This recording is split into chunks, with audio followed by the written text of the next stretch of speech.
morning. Welcome to the Hayward City Council Hayward City Council meeting. Today is February 6, 2024. I call this meeting to order, and I'd like to invite Councilmember Goldstein to deliver the. Please stand if you are able.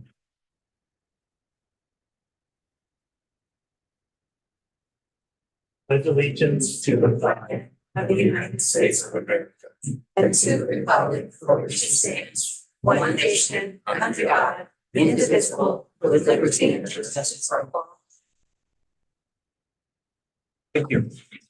Next, Madam City Clerk, if you can take the roll. Thank you, Mr. Mayor. Good evening. Councilmember Andrews. Present. Councilmember Bonilla Jr. Councilmember Goldstein. President. Councilmember Roach. Present. Councilmember Sutter. Present. Councilmember Tremaine. I'm here. Mayor Salinas. I am here. Thank you. Thank you. Wanted to welcome everybody. We have a special presentation today, and you're probably asking, how come we are in here and not in the chamber? And the reason why we're in here and not in the chamber is because today we have a special council. Well, our council meeting today is we're doing budget workshop stuff. And so we just need a lot of table space and more table space than we typically have up on the dais. So please, I apologize, for the change.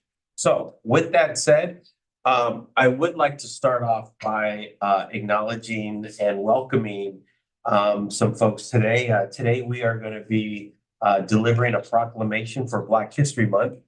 And I wanted to first acknowledge from U.S. Congressman Eric Swalwell's office, Ron Payne is here. One moment. And then also wanted to acknowledge and welcome, she's wearing a couple of hats today. She's here as the president of BWAPA, but also she's also the one of the directors of the Oro Loma Sanitation and Water District. Reeve Duncan is here. Thank you. Welcome her. And then, of course, we're always happy to have Delta Sigma Theta Hayward Tri-City here. Welcome. Thank you for coming. And before I start with we also have Senator Aisha Wahab's office here. There you go. Ms. Blanco, right? Elizabeth. Vaca. Yeah. Okay. My apologies. But before we get to this, what I'd like to do is invite Mr. Payne from Congressman Swalwell's office to deliver. Yes, you can sit right there. He's got some certificates. Yes, no. First of all, on behalf of the Congressman, so sorry you couldn't be here, but I get the pleasure of coming and seeing all you beautiful people out here and recognize you for what you're doing. Just to let you know, the Congressman is watching. He made it a statement that, Ron, you need to be there no matter what. So with that being said, I just want to make sure I read this off right. A certificate of special congressional recognition recognizing Delta Sigma Sorority Incorporated. Did I say that right?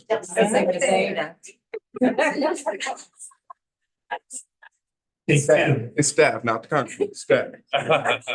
Tri-City Alumni Chapter. In celebration of Black History Month, I sincerely appreciate your commitment and dedication to supporting and uplifting the Black community in my district. Signed, Eric Swalwell, February 6, 2024.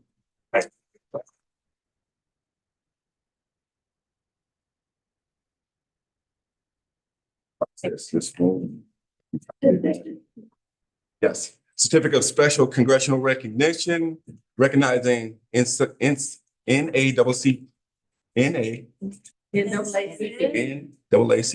Hayward South County in celebration of Black History Month. I sincerely appreciate your commitment and dedication to supporting and uplifting the Black community in the district. Signed, Eric Swalwell, February 6, 2024.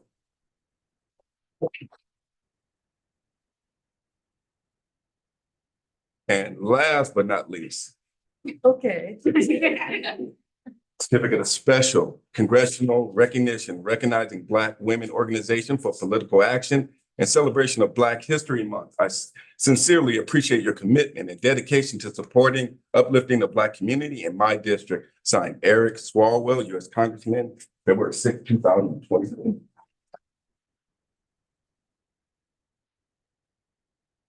Thank you. Thank you. Next, I'd like to call upon Ms. Baca from Senator Aisha Wahhab's office.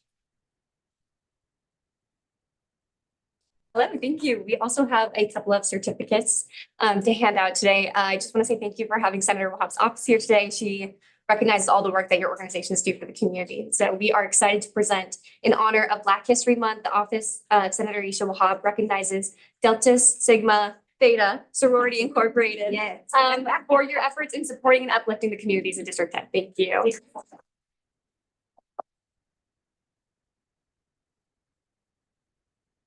Again, in honor of Black History Month, the Office of Senator Aisha Wahhab recognizes the NAACP of Hayward South County for all your efforts in supporting and uplifting the communities in District 10.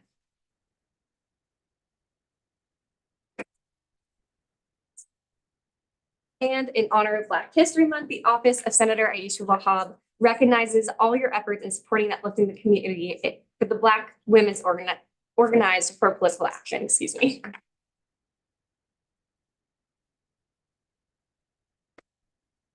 It's easy to say, but welcome.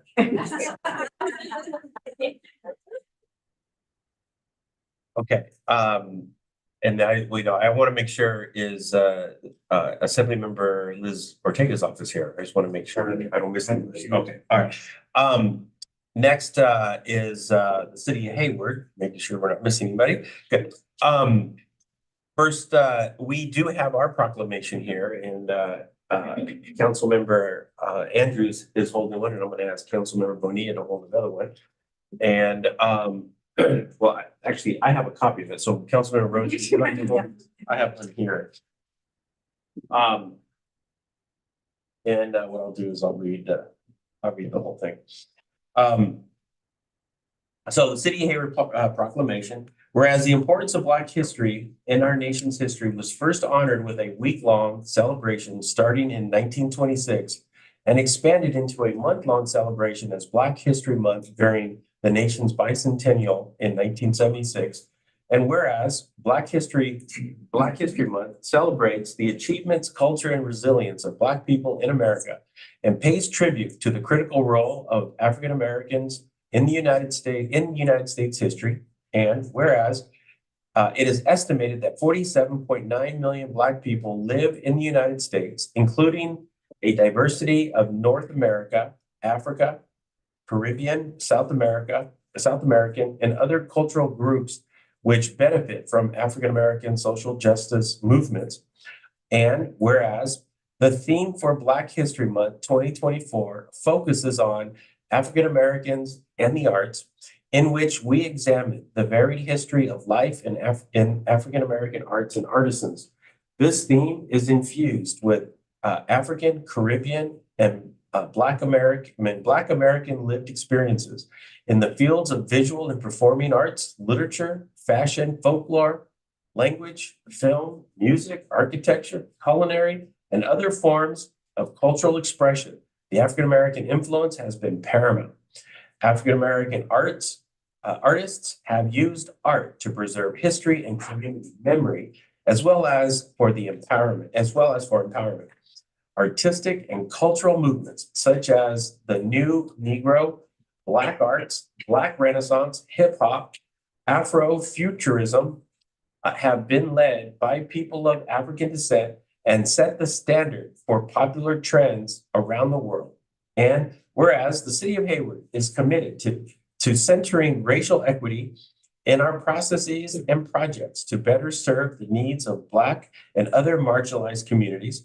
And whereas in 2023, the city of Hayward began a new tradition of raising the Pan-African flag in commemoration of Black History Month in recognition of the African diaspora and struggles for Black liberation, freedom, and equity.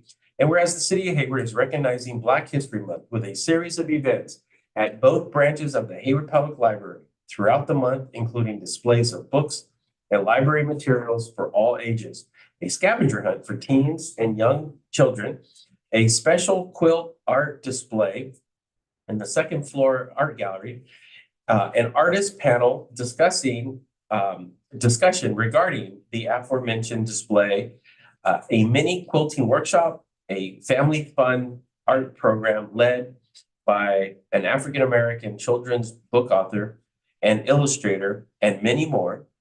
Now, therefore, I, Mark Salinas, Mayor of the City of Hayward, and on behalf of the Hayward City Council, do hereby proclaim February 2024 as Black History Month.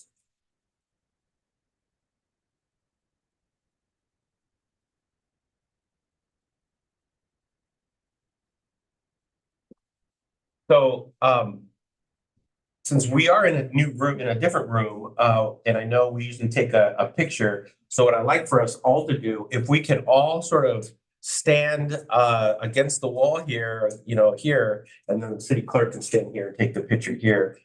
Tall folks in the back, us short folks in the front, and then we can get a good picture. All right? All right, wonderful. And then, oh yeah, and we're gonna present these to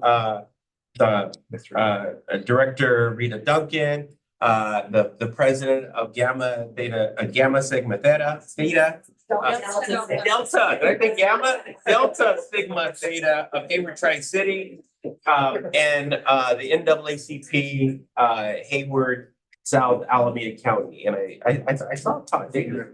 He's right here behind me. No worries. So let's all get to the front and we'll take one big picture. And then we'll present these. Yes, and you know, I worked with Sheila Young. She's in the board. Yeah, she and I sit down.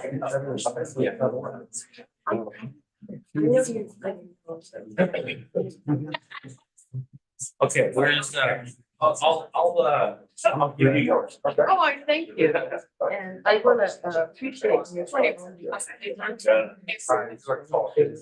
Yeah. Okay, they both. We talk at the people of the world. We all know that, like, that's what. Hey, you're talking about. I know. We're all getting. Okay, all right, yeah, so let's all stand up and and actual pictures. Okay, yeah.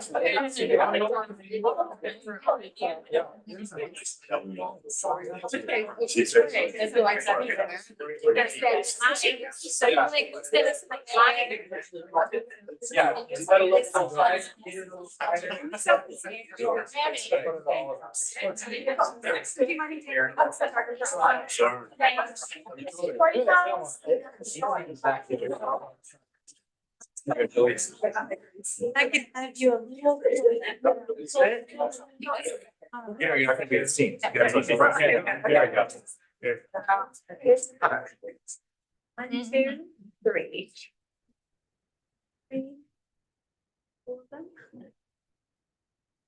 Thank you. Yes. Okay,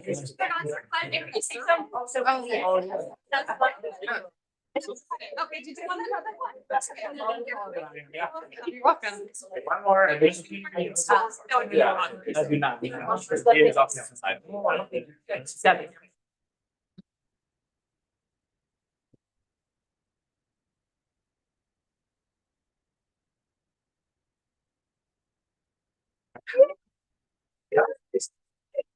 I totally forgot.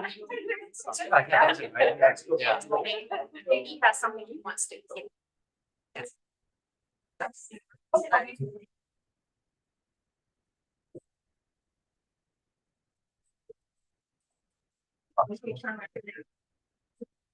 Yeah. Do you want me to say something? Oh. I appreciate it. No problem. Right here. And you've heard the number eight? Yeah.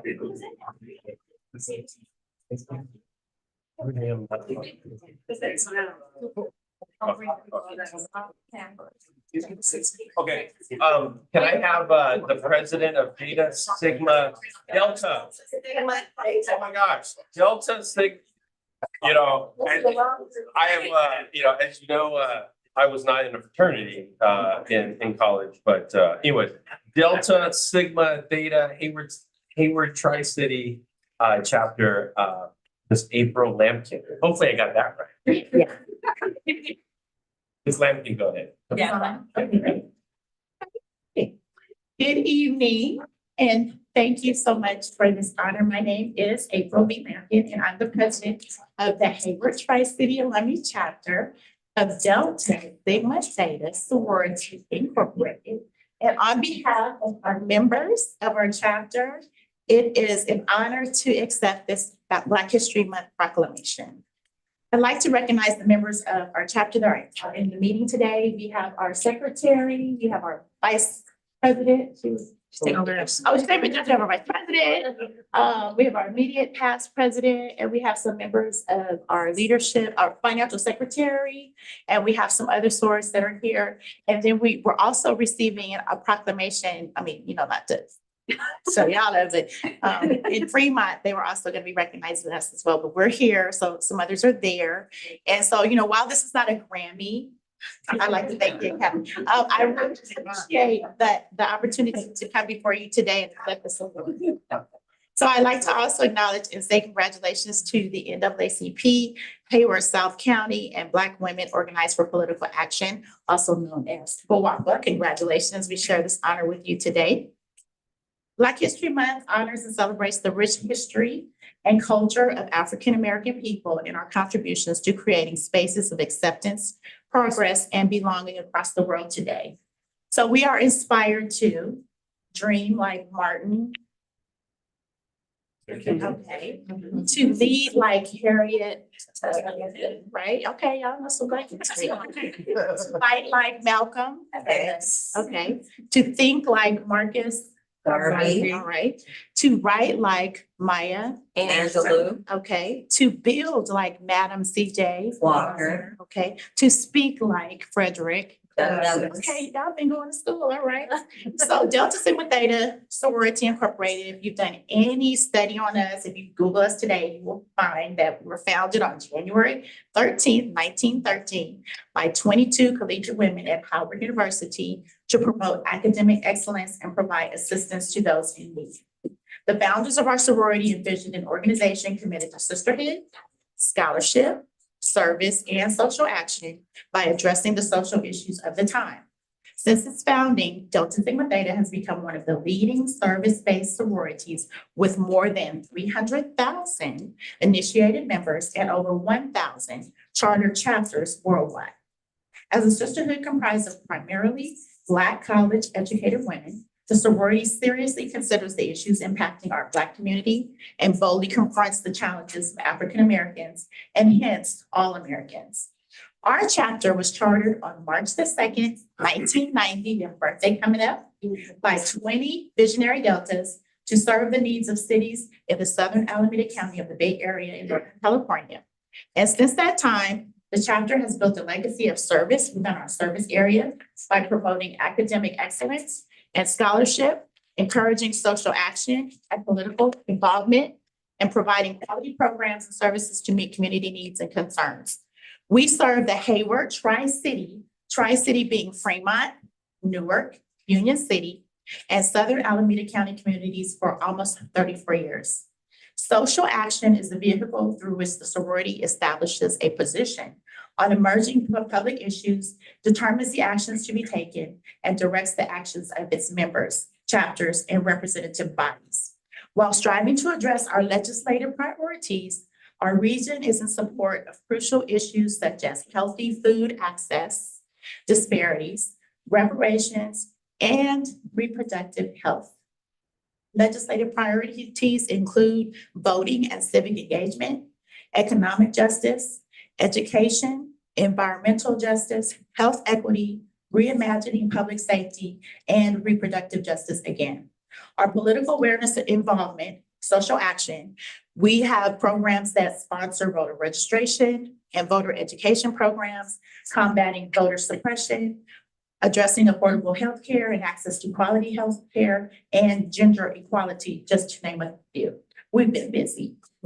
So before I go, I just wanted to tell you a little bit about us. And I wanted to let you know that we are supporting your movement for reparations. The legacy of slavery and systemic racism continues to harm our Black communities to this day, and we must continue to take steps to repair that damage that has been done. Reparations are a necessary step towards addressing the historic and ongoing injustices faced by Black people in our country. This requires all of our chapters to be visible, active, and engaged in this movement. In the area of education, Hayward Tri-City will continue to have the Black Parent and student listening sessions in partnership with the AASAI as the Hayward Unified School District African American Family Conferences. There's much more that I can say to you today, but I think that I've given you a little history lesson today, and I hope that you will research us to participate in our programs. And whenever we are in your area, we will certainly show up in our red, and we will look forward to working with you on other important initiatives in the future. And again, thank you for this honor, and have a good evening.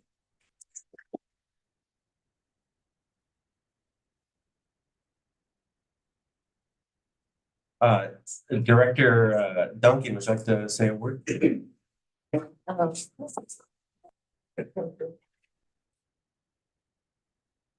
I see why you wanted me to go first. Tough act to follow, but I humbly and proudly accept this proclamation. Thank you. Okay, I thought you were gonna take my picture. But I'll give it to my sister Angela. I'm so very proud of it. Thank you. As I said, let me just start a little. Good evening. Council members, elected officials, and guests. I am really proud to be accepting this proclamation on behalf of the Hayward South County WAPA chapter. And as you know, it's Black women organized for political action. And we have quite a few accomplishments. One of them is our own Sister Angela Andrews and Kamala Harris, our VP, Mayor Bass. I could go on and on and on. But the one thing that I want to leave you with is that I'm so proud to be living in Fairview, but a member of the Hayward community, particularly because recently I learned that the goal is to be a Center for Excellence in Education. And I applaud you for that being, the goal that you set for the city. And whatever we in WAPA can do to help you in that journey, please count us in. And blessings to all of you.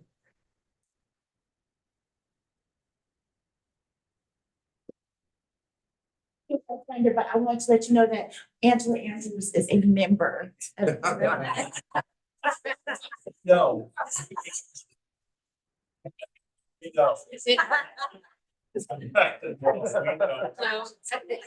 And the only reason I said that is, remember, our journey is really kind of around political action, and she represents that for us. Thank you.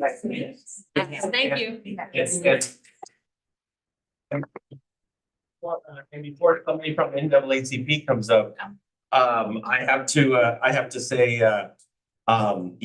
some time ago, back in 2010, it might even been the winter of 2009, when I was just a lonely candidate for city council.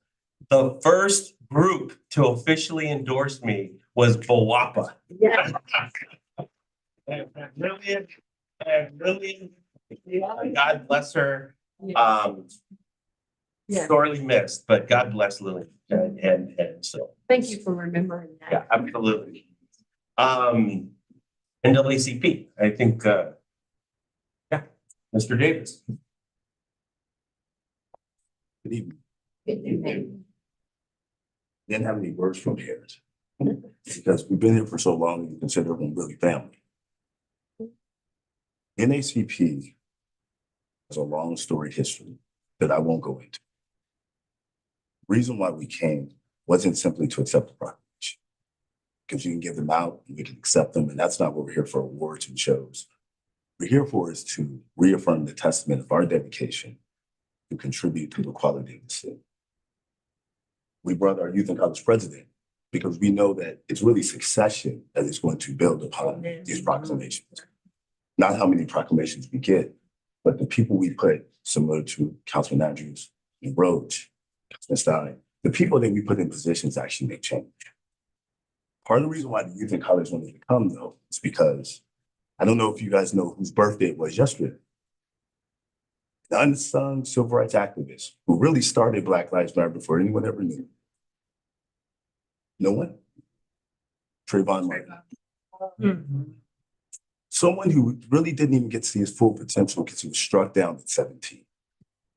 The same age that many of our civil rights activists began their career, that John Lewis is. I'm sure you guys are familiar with those names. These were people who actually made it so that the NAACP and other groups could be here. So we stand here to remember people like Trayvon. We stand here to say that our main goal is to change it so that there are no more Trayvons.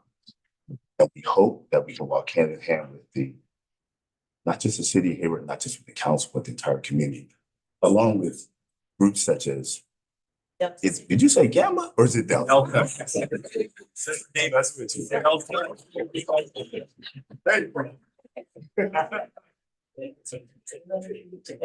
Groups such as these, they actually form the pillars of the community.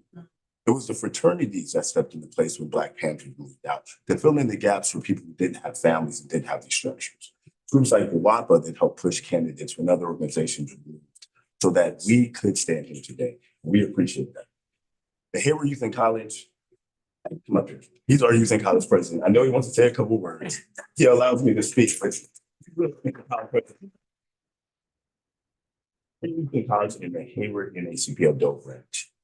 Thank the city of Hayward for the proclamation, but look forward to working with you so that not only we get reparations, but that Black History Month isn't something that we simply celebrate in February, but something that we do all year long, that it's interwoven in the very fabric of the city.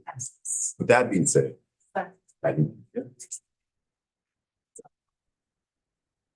backing off of Todd a little, it's really the succession plan. Freddie Davis, Todd Davis, Pastor Woods, Elgin Lowe, all the leaders in that Hayward NAACP, they really push and are driving hard to now have a succession plan. Because when I first came in, and I didn't grow up in Hayward, but I grew up right there in Cache Valley, I've never seen a Black attorney, Black accountants, nothing. So I walked in there and I saw Todd, obviously very open, welcoming, and just kept me in there. And I was like, Miss Davis asked me, what do you want to be when you get older? I said, a lawyer. She said, cool. Elgin, please explain. And since then, I not only got internships, I not only worked with state senators, now going to the district attorney's office, but they never stop civil servant first, education, and then what do you want to do? So I am more than happy. And now I am now passing this on and trying to bring in as many more young, especially young women of color and Black men to show them that this is something possible. And while I continue my journey, I'll definitely keep bringing as many other young individuals that I can. And Delta Sigma Theta, for WAPA, and the NAACP will continue being here and bring more young people. Thank you.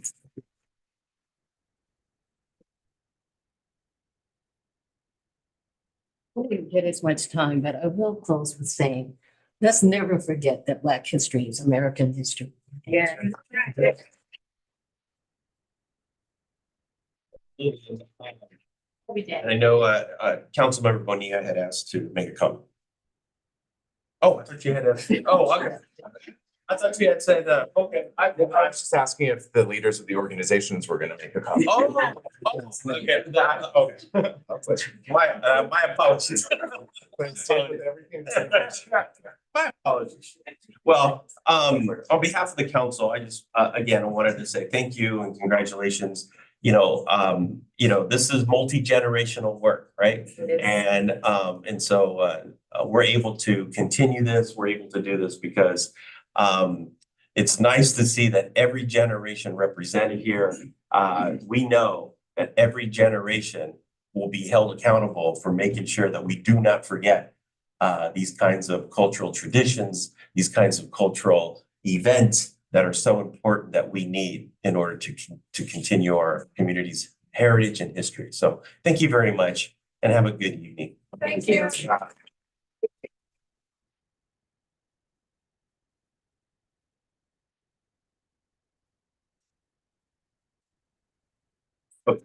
Yes. Okay. Okay, moving on to our closed session announcement. And we don't, so. Thank you. So we're gonna have two closed sessions. We had a closed session earlier. There was no action taken. After open session, we will take another closed session. And then we will report that closed session at the proceeding meeting. Is that correct, Mr. Secretary? Perfect, okay. Next, I'd like to move on to public comments. And before we start public comments, I would like to want to read this public statement. The public comments section provides an opportunity to address the city council on items not listed on the agenda or informational staff presentation items. The council welcomes comments and requests that the speakers present their remarks in a respectful. The council welcomes comments and requests that speakers present their remarks in a respectful manner within the established time limits and focus on the issues which directly affect the city or are within the jurisdiction of the city. As the council is prohibited by state law from discussing items not listed on the agenda, items will be taken under consideration and may be referred to staff. The city council welcomes comments, including criticisms about the policies, procedures, programs, or services of the city, or of the acts or admissions of the city council. Speakers shall not use threatening, profane, or abusive language which disrupts, disturbs, or otherwise impedes the orderly conduct of the city council. The city is committed to maintaining a workplace free of unlawful harassment and is mindful that the city staff regularly attend city council meetings. Discriminatory statements or conduct that is hostile, intimidating, oppressive, or abusive are per se disruptive to a meeting and will not be tolerated. So with that said, I'd like to first move to our first public commenter, who is, I believe, online, and that is Matt Jack.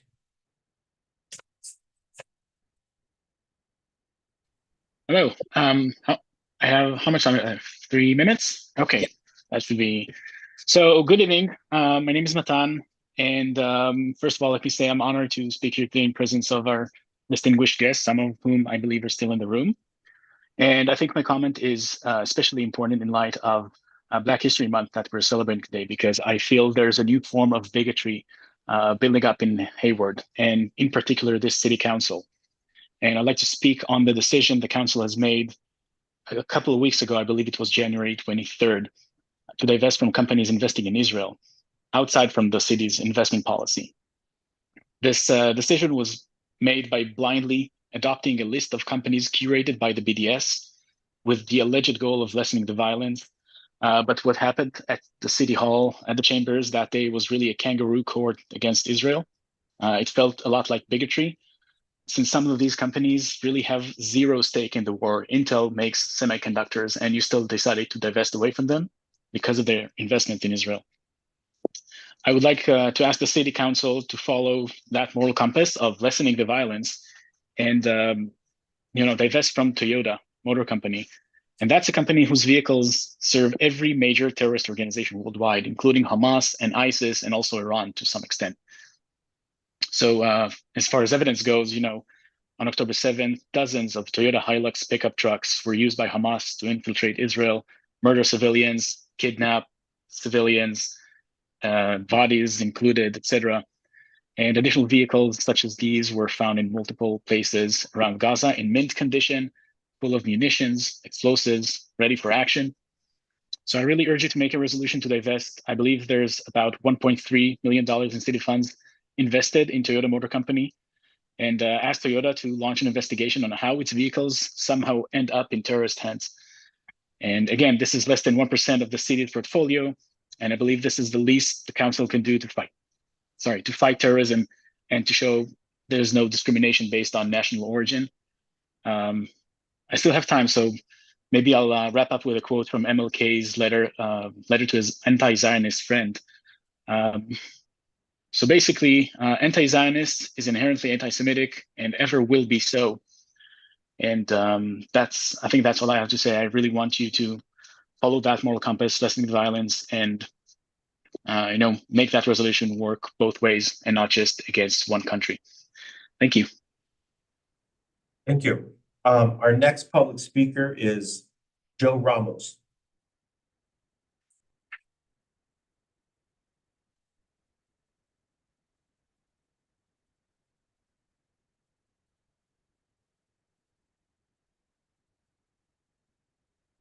Good evening, Mayor, City Council. My name is Joe Ramos. Here, yeah, okay. You hear me now? Is he turning it green? Hit it one more time. Green? Yeah, some of the green is green. Okay, there we go. Apologize. My name is Joe Ramos. I'm on the HUSD School Board, and I came here to talk about two things.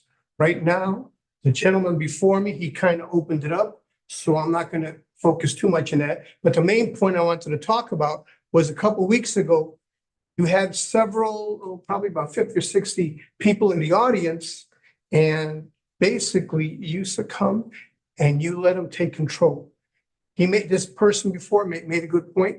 I'll keep it simple.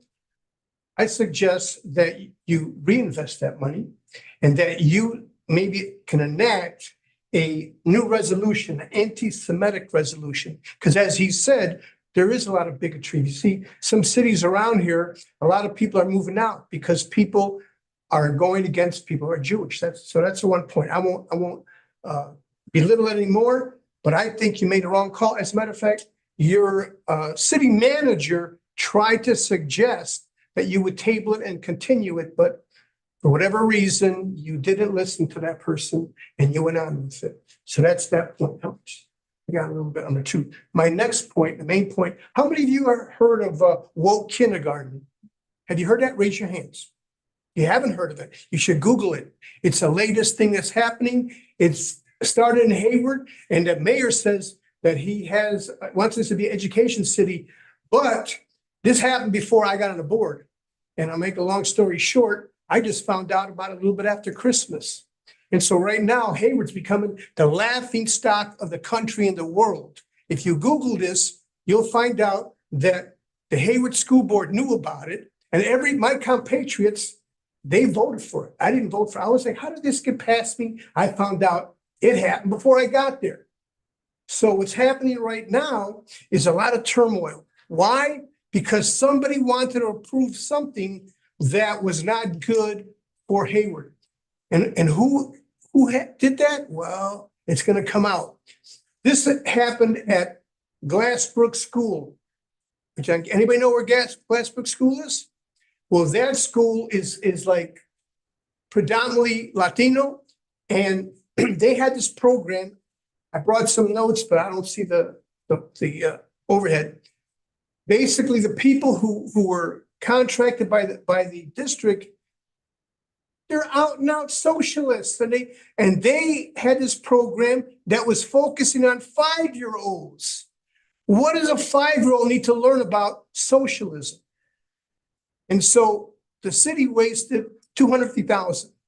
You're going to be hearing about it soon, and you heard it here first if you didn't hear it before. Thank you very much, ladies and gentlemen, for your time. God bless you all.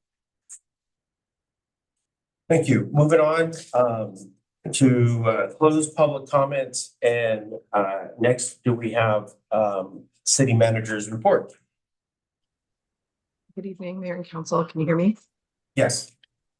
I apologize for not being there with you this evening. I don't have any comments, but I just wanted to let everyone know I am traveling to the League of California Cities City Managers Conference in Southern California. So I am online and participating this evening, but apologize for the time there in person with you all. So thank you. No problem. Thank you. And safe travels, of course.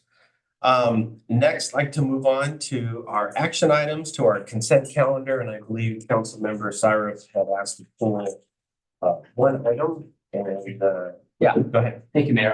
I'm happy to be this item. I'm in support of it. I think it's really incredible that we are bringing in several millions of dollars to help improve our street safety. I think this also demonstrates our commitment to safe streets, especially on Mission Boulevard in light of the tragedy that we experienced a few months ago with Chris Pena's unfortunate passing. I just wanted to clarify on the map. I know we've said to a lot of residents, we're going to take a look at the loop. It's a major issue for residents. These are the funds with which we're going to actually take a look at the loop. The word Foothill Boulevard covers Foothill, and so I just wanted to verify with Director Mary on the line. This also applies to Foothill as part of the loop, right? I just couldn't tell if there's a line there or not.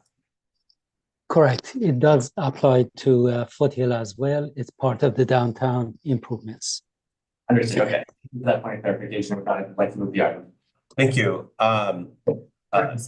Moved by Councilmember Syra, seconded by Councilmember Zermeño. But before before we move and second, I'd like to open up for public comment. And I don't see any public comment on the consent calendar, so I'd like to close public comment. And I believe Councilmember Syra moved it, Councilmember Zermeño seconded it. And if there are no further questions, Madam City Clerk, if you can please read the roll. Thank you, Mr. Mayor. Councilmember Andrews. Aye. Councilmember Bonilla Junior. Yes. Councilmember Goldstein. Yes. Councilmember Roach. Yes. Councilmember Cyrus. Yes. Councilmember Zermeño. Mayor Solis. Yes, and it unanimously passes. Next item on the agenda is our work session, and it is item number 2, WS 24-001. City's budget review of general fund long-range financial model and fiscal assumptions. And this is going to be a report coming to us by our finance director, Ms. Gonzalez, Director Gonzalez. And before she gets started, I just want you to know that when I sit here and look at this screen, it really makes me look smart. So just go right ahead and kick this off. Maximum of my PowerPoint slides. So everyone should have a laptop that's set up. We will have an interactive piece towards the end of the presentation tonight, where council and our mayor will have an opportunity to run some designed assumptions or scenarios, for a better term, to kind of understand what some of the different policy decisions that are made and how those can impact the general fund long range model.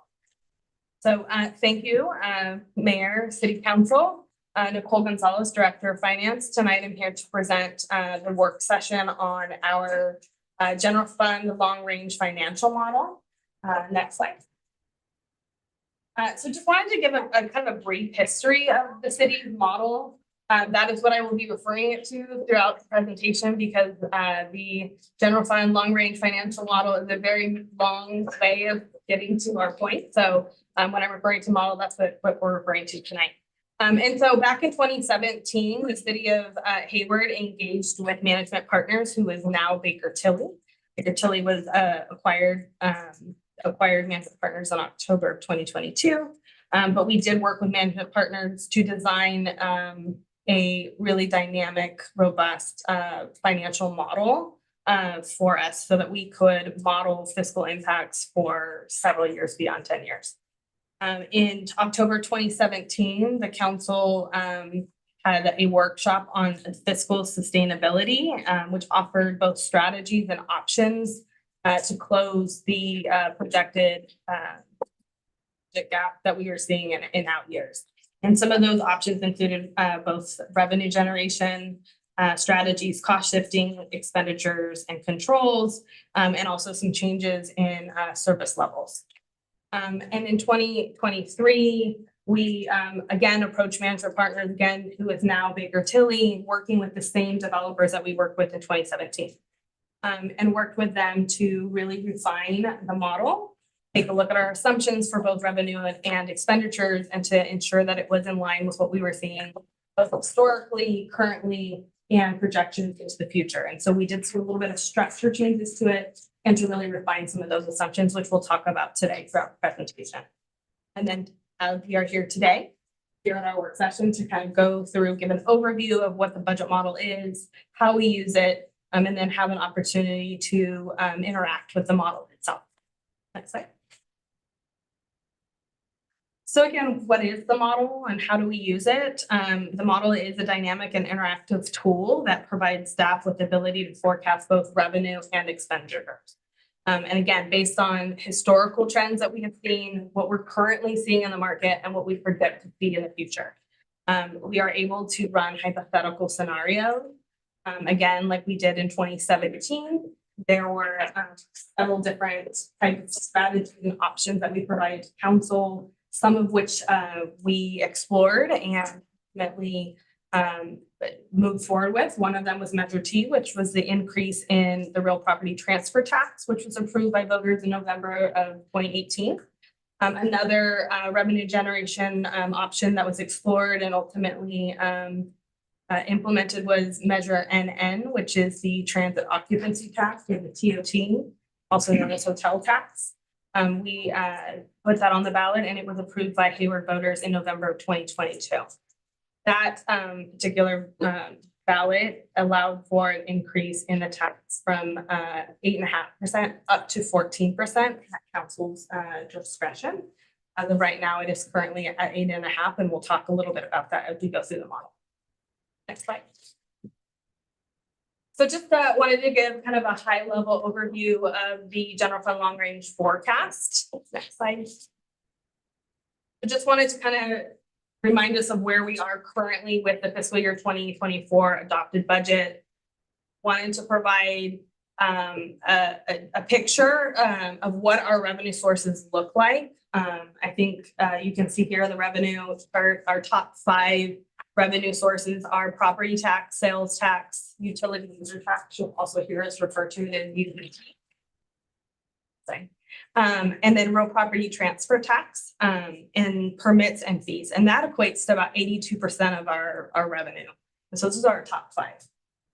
On the other side of the screen, we'll see expenditures. The largest piece of our expenditure pie, so to speak, is personnel.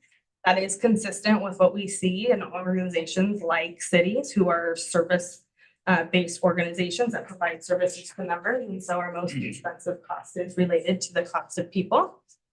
And again, just wanted to highlight, our adopted budget or projected revenues was 199.9 million, with the adopted expenditures of 205 million. So that had a projected use of our general fund reserves of about 5.1 million.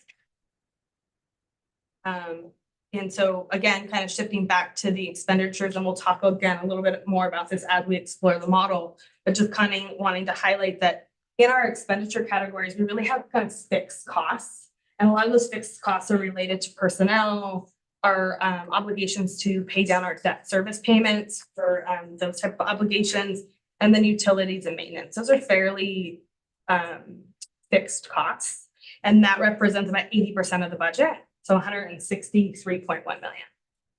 Some of our variable costs, which are ones that could be, adjusted based on policy decisions, really impact supplies and services, internal service funds, and then transfer to other funds, including our liability insurance and transfers to CIPs. And so that represents about 20% of our total operating budget, and that represents about 41.9 million. Next slide. So we talk a lot about our general fund reserves and balancing our budget each year. And balancing our budget each year with projected use of reserves, and what does that look like? And so I wanted to provide kind of a depiction here to provide you with budgets to actuals. And so that green line that you see on this chart represents our budget projected use of reserves or surplus. In this case, over the last several years, so fiscal year 2017 through 2023. where we had projected a use of reserves anywhere from 2.5 million to about 6.2 million. What I wanted to really show was the actual use or surplus of general fund reserves to really kind of demonstrate how each year can fluctuate based on our actual expenses and our actual revenue generation. And so you can see really the real kind of one that pops out where we had projected to build our reserve, so to speak, by about 300,000. We really ended the year with a use of 5.2. But want to point out that that occurred in fiscal year 2020. And that really was the impact of the onset of the pandemic, where statewide it was a shutdown. And so there was a significant impact to key revenue sources for that last 3 months of our fiscal year.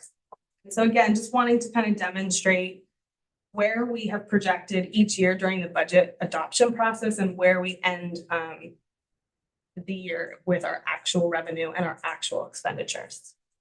Next slide. So you probably are becoming more familiar with this general fund 5-year forecast.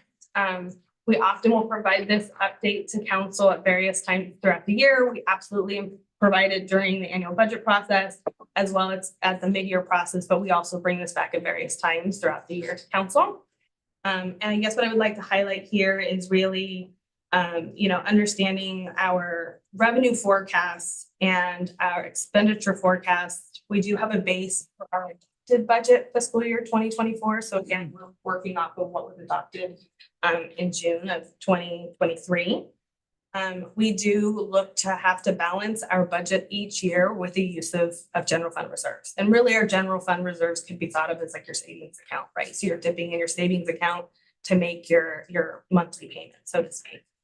And so this will kind of provide you with that middle line that says ending balance. If we continue to utilize and draw down from those general fund reserves, our ending balance starts to decrease as well. And as you can see in this slide, by fiscal year 29, we are projected to be in the red by about 600,000. And so wanting to provide that, I know that there was also a request to understand how much of amount we are above or below the target 20% reserve policy. And so this has been added to this table, which had not been presented before. So if you look at just fiscal year 2024 adopted, we are about 3.3 or 3.4 million below the amount we would need to meet that 20%. So we're about 8.2% below what we would need to be in alignment with the policy, the 20% reserve policy. Next slide. So I'm going to go over a little bit about the different assumptions that are in the general fund model, focusing first on our revenue assumptions. Next slide. So as part of the staff report, there was an attachment that provided a little bit more detail on those assumptions. And so but I really wanted to kind of focus on a couple of things. One, again, reiterating that this model that you are looking at tonight is based on fiscal year 24 adopted revenues. And so we are in the process of looking at our current revenue trends for this fiscal year, and any analysis and updates that are required will be brought to you during the mid-year process. But so just want to reiterate that the model is based on the adopted. Again, reiterating top three revenue sources and what are some of the assumptions associated with that. Property taxes is the city's largest revenue source. We have an annual growth of about 3.7%, which is consistent with what we've seen the last 4 years. It is an assumption that we are always looking to refine, because we are looking at what is happening currently in the market and what do we predict will be occurring in the future. So that assumption does move, but as of right now, it's at 3.7%. And then our next largest is sales tax. And we are fairly conservative in that, again, because it just is really dependent on what we're seeing in the market. And so that has an annual growth of about 2.67%. However, over the last 4 years, we've seen about 4% increase. And so again, it is a conservative view, but it is something that we need to be thoughtful of because we need to understand what is happening in the market, how that impacts our key revenue sources. The other is our utility user tax. It has an assumed growth of about 2%. You will see in the materials that we passed out, there is a summary. And if you will note that in fiscal year 23, we saw a pretty significant increase in the city's utility user tax. We are seeing higher trends in that particular tax. And so we'll continue to monitor that just as we, again, collect historical trends of actual revenue collected. But just wanted to highlight that as well. And then most of the other taxes and revenues that we have range from 1 to 2% annual growth as an assumption. Next slide. Again, I won't go through every single assumption that we have for expenditures. We'll have an opportunity to look a little deeper into the model. There was also a detailed a sheet on city's assumptions for both revenue and expenditures. Again, the expenditures are based on fiscal year 2024 adopted, which will look different when it comes back to you in March during the mid-year process. This model does assume no growth in the number of employees. So no added new positions. And we can again talk about that as we do the interactive model. We do have a base assumption of 2% salary growth for all bargaining groups in all out years. And then there is some assumptions that are based on actuarials that we get from CalPERS. And then we also note the contributions that employers, the employee CalPERS cost sharing contribution from our employee groups. So there are some employee groups that contribute additional to the employer portion. So that is also built into the assumptions as well. Medical, we have about a 3% growth that we see historically, and workers' comp at about 2.25% annual growth, and similar growths in both the maintenance and utilities and the service and supplies and the city's internal services. Next slide.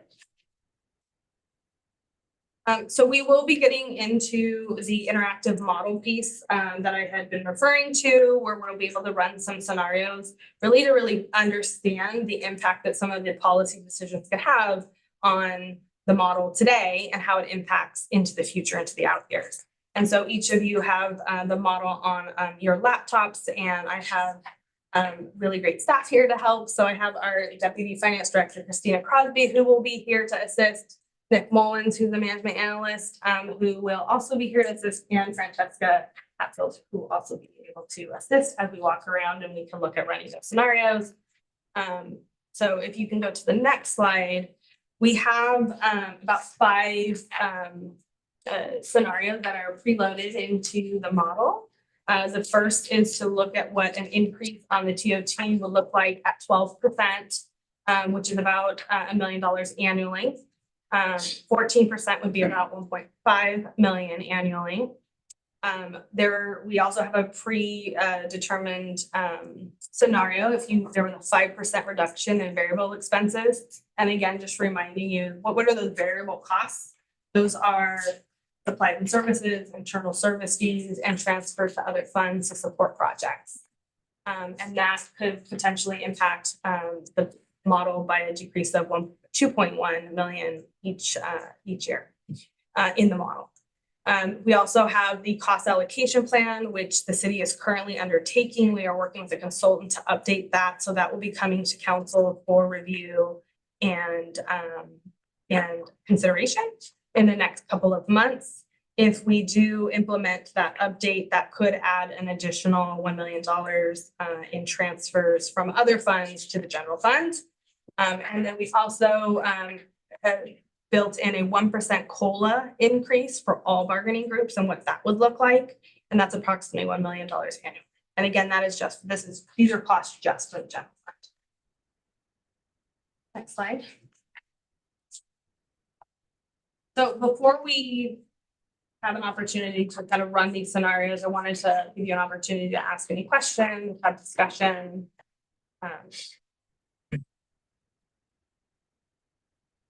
Councilmember Domingo.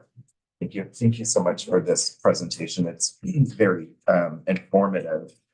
When we look at the general fund 5-year forecast, just to make sure that I'm like connecting all of this. The revenues, that are being projected to increase year over year, and then the expenditures that are also projecting to increase. All of those, the assumptions that you walked through are built into those projections, right? So when we talk about, the tax trends and the annual growth that we're looking at in all of that's calculated in this calculation that still has us essentially, with no reserves at year 2029, actually it's $600 million in the hole. Okay. So the reality, 600,000, sorry. So when you're looking, so when we start in like 25, or if we even start in 24, we'll start to see like, a $5 million delta, right? A $3.7 million delta. That's where we dip into our general funds to cover. Correct. So when we look at the options that you provided, the different scenarios, it's likely we're going to have to use multiple of these scenarios. Because let's just say if you pull every lever here, if you want to call it that, that's going to be $6 million. And there's some years like in 24 where we're 5 million in the hole. So not in the hole, but using reserves, right? So we're going to need to look at a combination of multiple revenue and expenditure scenarios in combination to be able to solve this budget delta. And this delta doesn't take into account the bargaining that's going to be happening in the next couple of months. Correct. So we will have an opportunity, you will be able to look at if you wanted to do an array of different potential policy decisions. If you want to look at saying, we want to increase the TOT to 12% and we think that we are going to approve the cost allocation plan. If we want to look at what both of those revenue generating scenarios, how does that impact? We could run more than one scenario to really see the impact.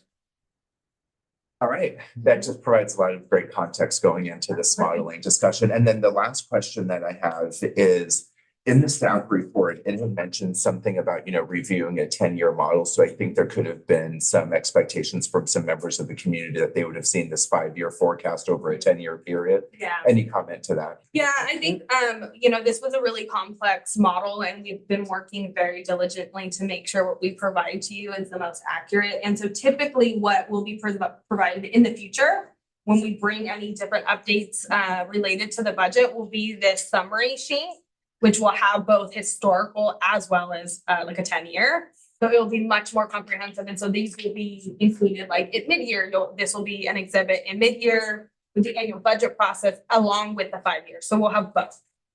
Got it. And in addition to, just so I have my head around the complexity of this discussion. So in addition to needing to close the budget gaps that we're seeing here, we also need to be thinking strategically about how we're going to meet our 20% reserve policy, because we adopted a budget knowing that we're now under that policy. So not only do we need a shortfall in red, but then we need to figure out how we get the general fund reserves back to that 20% policy, right? Right. And what this says when you're looking at it is what is the percentage of the total expenditure? And so it's making sure that we are in line with that expenditure. But yes, that is part of the strategy and the conversation that should be had, is to look at how do we close that gap and continue to be able to meet the policy with the general fund reserve. Got it. And then I guess the solace in this conversation is the general fund reserves, the budget versus actuals, because I think what that demonstrates is we've forecasted in the past to dip into general fund reserves. And in reality, we haven't had to actually make that dip. Correct. So that then could say we need tighter financial forecasting. In one way, we can look at it that way, right? We could. What we tend to see is that we are conservative in our revenues in particular. A lot of our revenues can be very volatile, and it really is, dependent on what we're seeing in the economy right now and how does that impact. There's economists that, the model does have a built-in recession. And there's, kind of industry standard where it's about 6 to 7 years, you start to kind of see somewhat of a downturn. And so that's also built into the model. But, you know, I think part of it too is we're coming in lower on our expenditures. And part of that has to do with the largest piece of our budget is people. And so when we're seeing higher levels of vacancies, we're realizing those savings, right? And so the model assumes that we are fully budgeted for the most part. There is, you will see on this long-term forecast here that was given to you. There is an assumption for vacancy, and it's a 3% vacancy rate that we assume. But that is what you were seeing historically, is that potentially our revenues may come in a little higher than we had projected, but we're really seeing, you know, maybe less actual expenditures. And again, a lot of that has to do with whether or not we are fully staffed in every position. Thank you. Those are my questions. Councilmember Andrews. Thank you for the presentation. Wanted to know what is the average you're seeing on TOT? I know we discussed this in the past, but around different cities, what is the percentage you're seeing That for our rate, for other communities? so we are currently at 8.5. We did not increase that. It was a decision by council to kind of hold on increasing that, given that you know, it was approved in 2020 and hoteliers were really still feeling the impact of the pandemic. And so we did some recent research, and we are very much one of the lowest still at 8.5. I want to say that we might be the second lowest. And most agencies around here are about 12 or 14%. I have even seen some that were at 16. Okay. And then I know that we have a couple of hotels that are slated to open. I'm assuming that's not in the model. We're being more conservative about when they open. Correct. And I did reach out to both Paul Nguyen, our Chief Economic Development Officer, as well as Sarah Bowser, who's our Development Service Director, and really couldn't pinpoint when those would receive occupancy. The model does assume an assumption, and we can look at that. And what if you set the TOT at 14% and we also added a hotel, what does that how does that impact your general fund revenue? So that we can model that as well. And then what about the new retail that's coming on Mission, which is a whole new lifestyle center, really? Would that help significantly, as well as the car dealerships that are coming as well? Is that all assumed already, or is it just we're being conservative and not including those as well? That is in the model. We meet with Avenue, who's the city sales tax consultant. We work very closely with them, as well as with Paul Nguyen's team, so that we can, again, understand what we're seeing trend wise in sales tax revenue area. And then we also incorporate, when we know that a business is coming to Hayward, we can build in when we expect them to open. And they have a lot of data that they can provide to us on what those sales tax generation will look like. And we do include those in our projections. And what would you say is the biggest out of all the sales tax? Where do you see the most tax come from sales tax? Is it cars? Is it, what would you say? I'm trying to recall like what our top, I'd have to get back to you. I'm happy to do that, but I don't know. So if you got it. Yeah, sure, absolutely. I'm happy to provide that detail on kind of what we're seeing as our kind of highest generating sales tax type of businesses. Great, thank you. And we do, thank you, Regina, for that comment. We do meet with our sales tax consultant on a quarterly basis. So we're constantly looking at like, what are we looking at in actual collections? What are new businesses? Are there businesses that left Hayward? What does that impact our sales tax revenue generation? Thank you. Councilor Goldstein. Thank you. Yeah, that would be excellent data to have. And you said right now, we don't really have a figure in mind for the hotel tax, like on a per parcel basis or number of rooms basis. We don't have that. It'd be nice to get that data. Sure, we can work with Paul's team to get some of that data for you. Okay, then I had a couple of questions on the assumptions. One of the points you make about income is you say interest income of 1% return positive fund balance. I know we're earning more than that on our investment. So what does that term mean? That is, the 1%. It's conservative, and it's a conversation that we were having with the consultant, with our finance team as well. And, potentially increasing that as an assumption, maybe closer to about 2%. It is not, the interest rate on our portfolio. That's completely separate from this particular interest rate. This is the interest rate on the city's financial, like, cash, and the return we see on the funds in the bank. And so when there is a negative, we will receive, there's no positive return, right? So if our general fund reserve goes in the negative, then we don't receive that interest. Oh, I see. So, but as long as we have some cash on hand, like a market rate account, is that kind of the percentage that you're talking about, or am I missing the point? It's more of if we have the funds in the fund balance in the reserve account, if we don't have it or we're in the negative, the interest rate would be negative. So if your fund balance, you carry a negative fund balance, and you're gonna have a negative interest. Okay. I'll move on from that then. And other revenue, generally a 2% growth annually. Seem to be really good about putting everything into a bucket here. So what is other revenue mean? The other revenue, so the other revenue that we see here are things like fines and forfeitures, as well as rents, leases, or any concessions that we have with members. Okay, thank you. And then my final question has to do with the PERS employment. I got a little confused here about what the discount rate actually means to us, and how that then relates to the fire and police plan being at 64% and 78.3%. You can help me understand that a little better. Sure.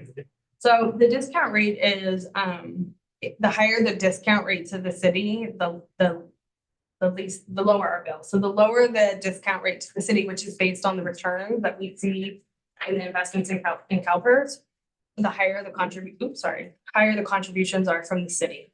And so the lower your rate goes, the more the city has to contribute to the plans. Yes. I can speak a little bit more to the UAL, if you would like as well. Yeah.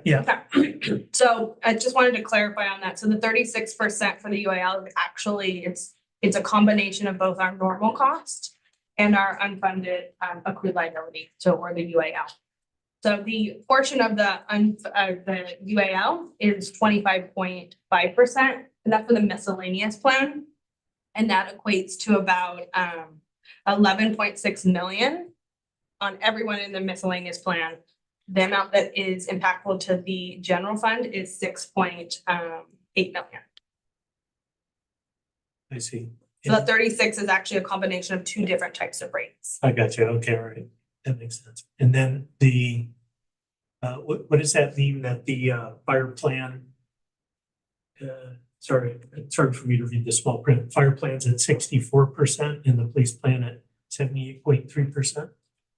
So it was also very similar. So the 60 for fire, I had to make it bigger for myself. The fire plan at 64 again was a combination rate of both the normal cost and the UAL.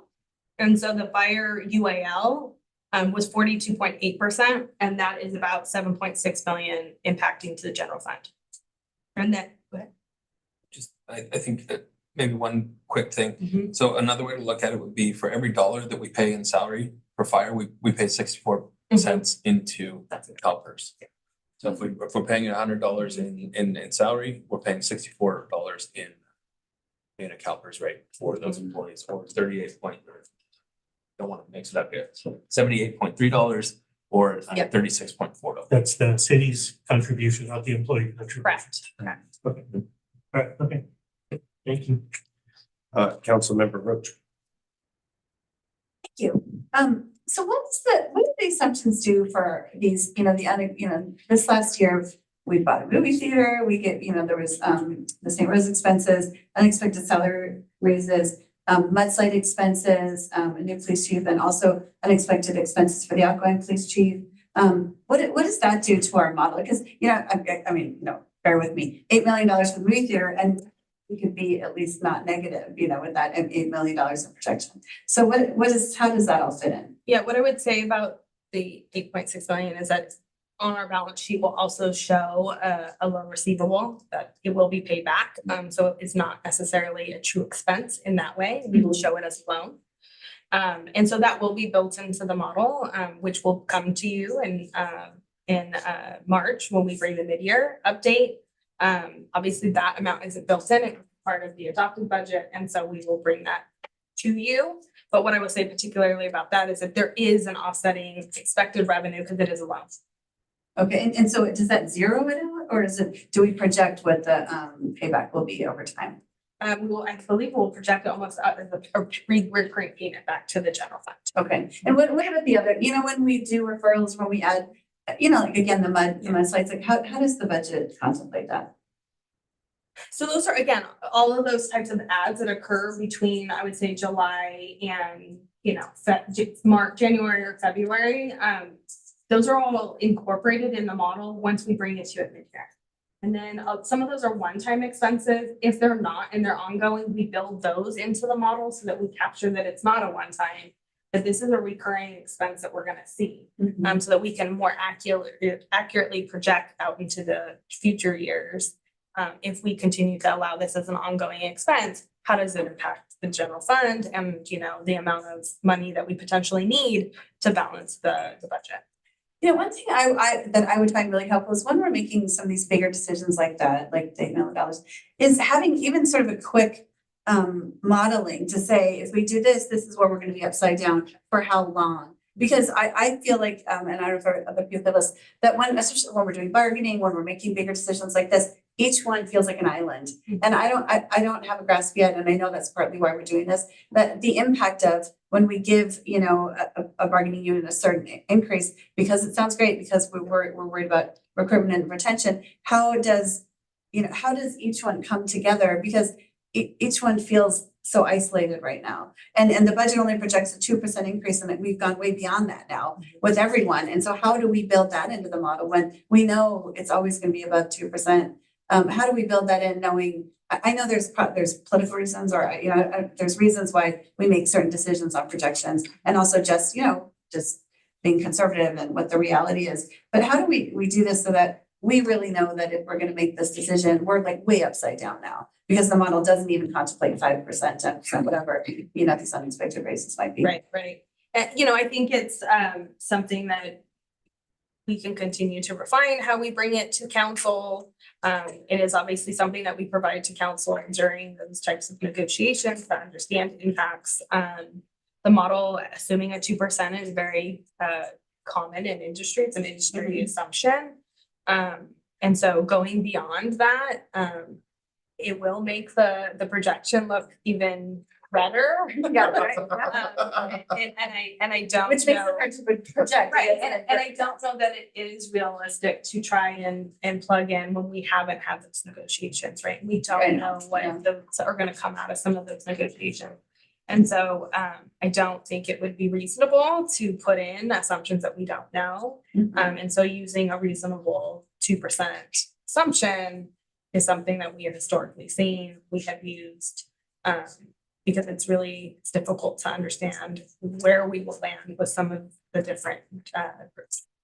Because, you know, I mean, I feel it would be really nice for me anyway, that if we were talking about a new expense, whether it's a referral or a project or a tragedy or anything that comes our way, that maybe there's some trigger over $1 million, something where we take a really quick, harder look at it. Because again, like I said, sometimes referral comes our way or cinema comes our way, and we make that isolated decision. And I think having a more, I read a little more information on the cinema. I'm not saying we didn't, but to sort of really understand the impact of what we're making. Because while I understand the cinema is a loan and that shows on the balance, like we're talking about a 10-year repayment. So it's $8 million out of the general fund for 10 years. That's well beyond potentially all of our 10 years, you know, and what that really does, you know, to put the money back, because seeing the red that we're going to be in feels very dire to me right now. So, wait, I think that's all the comments I have for now, and I'll definitely have more. Yeah, thank you.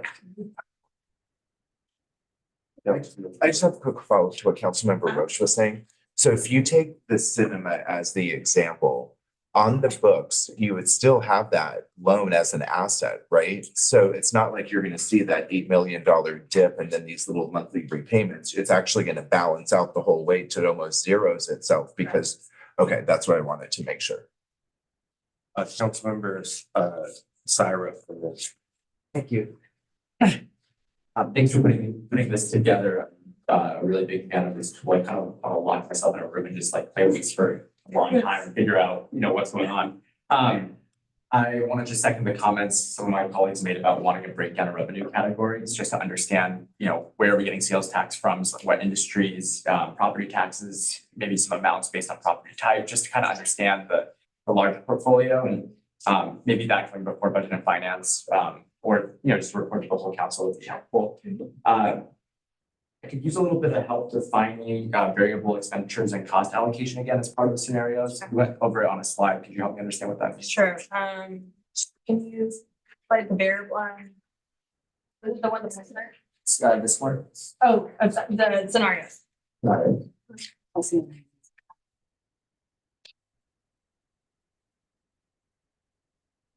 There we go. So the variable expenditures, so those are not essentially non-personnel related, but a little bit beyond that. So let me get to my sheet so I make sure I don't miss one of them.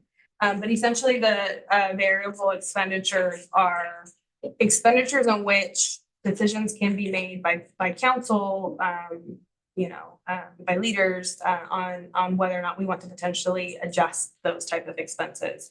And in this scenario, we have a proposed reduction of 5% in the variable expenditures. And so those are expenditures like supplies and services, our internal service fees, transfer to other funds. That includes both liability insurance as well as the medical retiree. We fully fund that liability. We haven't always done that. Prior to 22, we made significant meaningful contributions in the amounts of like 1 million, 2 million. But in 2022, we began fully funding that obligation. But again, that was a policy decision. And so that is a variable expense. And then also the transfer to capital improvements.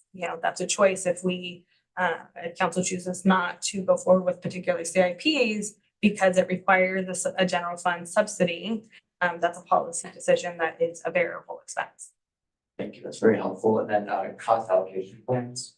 So the cost allocation is a process essentially that looks at assigning shared costs of services and goods and services to programs that benefit from those sources, right? And so we have different services that we provide in special revenue, but are supported by central services. So services like human resources, like finance. And so there is a contribution from those funds back to the general fund to pay for those types of services that are being provided.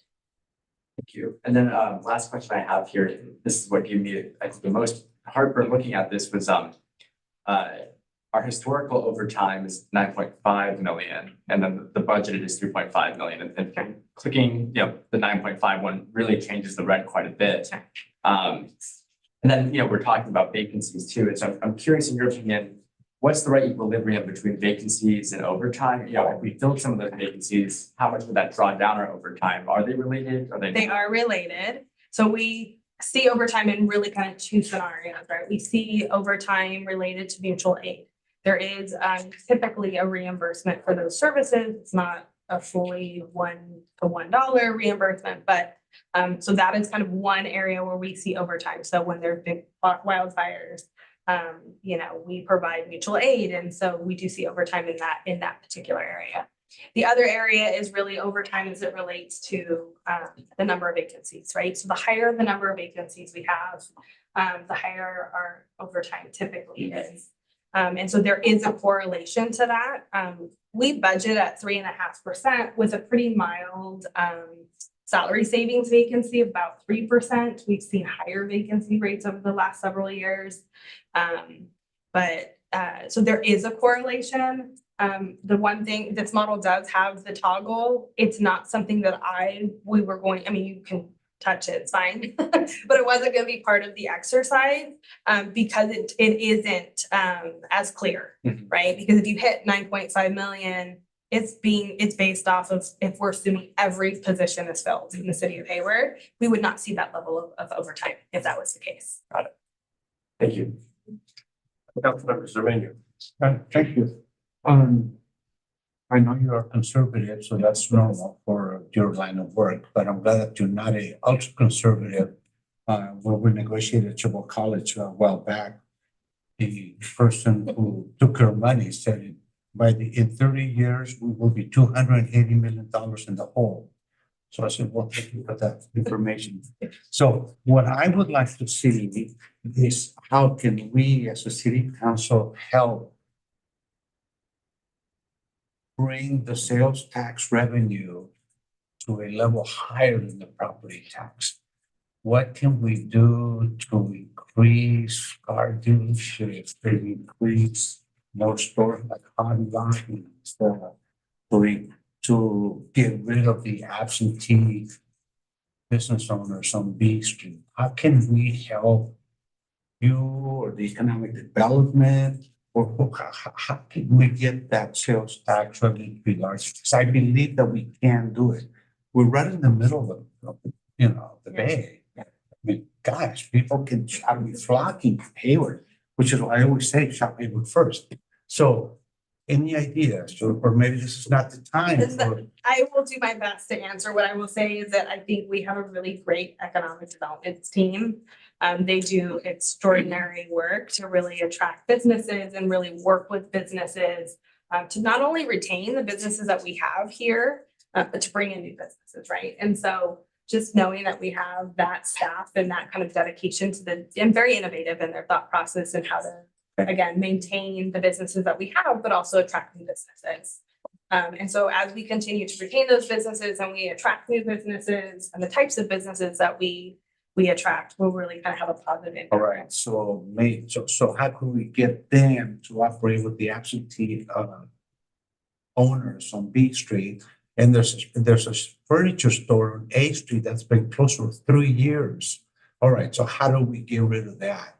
I think that will certainly go a long ways to increasing our sales tax. So who do you have to push? Who do we have to push? Whose arm do we have to bend in our community? I think that's a bigger conversation. And certainly there are budget impacts, but it's not necessarily related to the budget.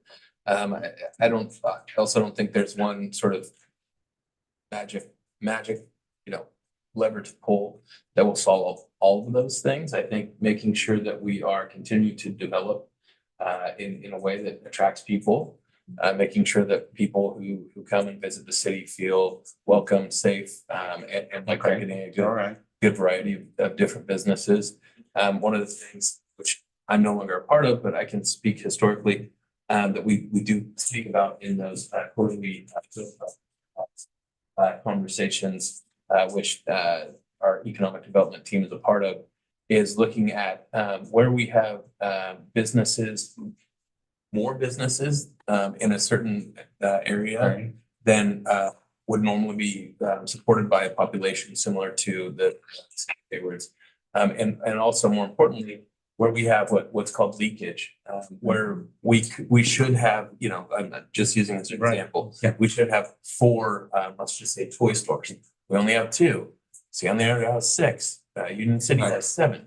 So it's looking at things like that and really working to target those types of businesses to help get a good bouquet and attract, not just people here to shop, but here to want to live and play. Well, I'm just thinking that Tennyson Road has 2 businesses and they're always filled. A Street, B Street does not. So let's copy this. What is happening in Tennyson Road that's not happening? And let's take care of that. All right. I'm gonna be later on proposing that we push TOT to 12%. I think that's the time for that to happen. And thank you for a good report. Very good job. Thank you to the team. Yes. Councilmember Roach. Thanks. Just two really quick ones. One is, we talked about the sales tax and you work with a consultant to come up with projections. So I assume that's true about the property taxes because we do have a lot of condos and townhouses coming online too. So so you're constantly monitoring that. And then my other question is, what is your caution to us? We have had discussions during the marketing where you say like, don't forget, we're gonna be that, where do you see we can make progress in being more conservative so that we can find, our way back into a positive surplus or reserve rate? I think it's just being conscientious of how we're spending and what we're spending on. Revenues, why they do grow with the economy. We don't have, I would say, a portfolio of really changing type of mixture of revenue. And so again, just being really kind of conscientious about like what we're spending on. And what I would say is that like looking at the forecast is, and at that spreadsheet that's huge with like 10, 20 years worth of data, is that you're not going to fix all of those out years. And a lot of those out years, like we don't know because we don't know what the economy is going to look like in 10 years. We can make educated assumptions, right? And that's how we can come up with our model. But really looking at what are we looking at next year? What are we looking at the year after? So really kind of looking at, the next 2 years, what type of policy decisions do we make that can positively impact that budget and potentially close our general fund use of reserves that we're seeing over the next 2 years, and then continue to build out in those out years. But that's what I would caution. It's just being very mindful of the expenses and how we are spending, because like I said, our revenues are fairly consistent. Yeah, you're right, because it looks like we're upside down now for foreseeable future.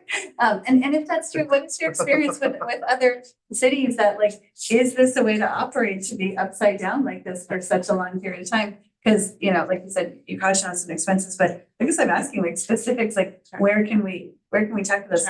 And again, is this common in other cities? What I would say is, I'll let Dustin speak to it too, as the previous finance director, but I'll speak to my experience in joining in the city in 2017. So I joined months before we developed the first budget model that is being presented today.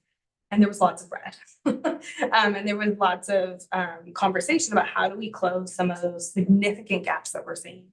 And that was really the nexus of having those strategic conversations with options, which you kind of see here. They're not as large as increasing our real property transfer tax, or we haven't really even increased that transfer tax as of yet. But just again, what I would say is that we have been, and the council has been very conscientious. And as a result, on that other slide, if you can go back to our fund reserve, we had projected, significant uses of reserves. But through both kind of revenue generation realized and kind of, steady expenses, one more things. There were years like in 2018 where we had projected to end the year with the use of 2.5 million, but we actually built the reserve balance by 3.3. And so just continuing to do that work and being thoughtful and meaningful about the decisions that are made and how they do impact not only the budget we're looking at in this year, but long term.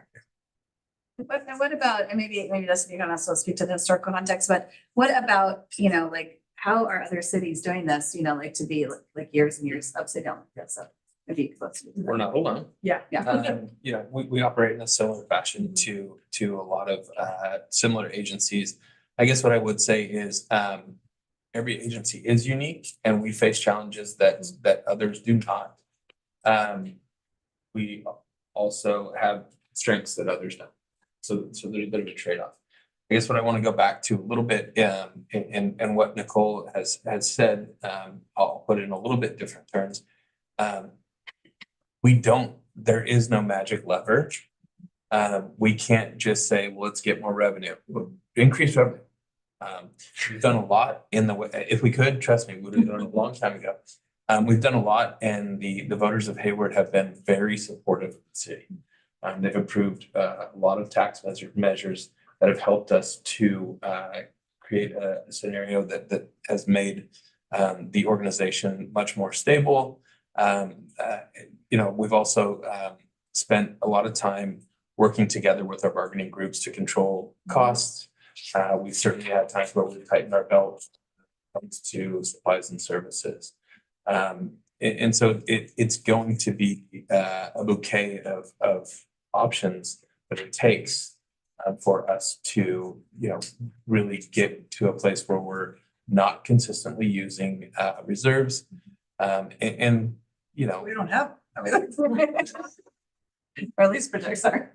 Trust me, it's been bad Yeah. before. And we've had scenarios that were really, really difficult to look at, especially during the Great Recession and trying to come out of that. And the other is, we've seen these projections look similar to this many times, and we don't realize exactly where they're at. I know this is new for some of the council members, but when we bring a budget to council, generally it may start when we propose it, using a lot of reserves. We will get closer and closer. And council will make decisions to say, I would love to do that, but we just can't. And so it's looking at, it is making tough decisions at times, and decisions that aren't going to necessarily feel good, but we don't have the ability to fund every single thing that we as an organization, we as a community need, and certainly all of what council would hope to do if we didn't face the perpetual challenge of limited resources and unlimited need. Yeah, and I hear that. I think that's what concerns me is, we started off this year already doing some bargaining.